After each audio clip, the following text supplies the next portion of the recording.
Yeah, not too much I can say about these. We'll just give a quick look at them. Here's the label.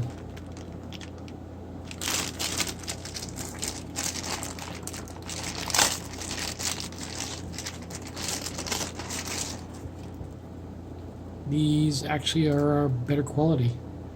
These are rubber. They're not plastic. Same type of RC wire that the thicker stuff. Decent quality. I'll leave a link in the description for these are 6S.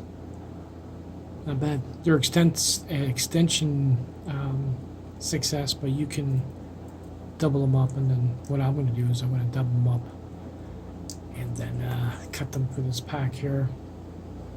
But I was more worried about the wire. The wire is pretty rubbery, so for the price that I paid for them, they're pretty good.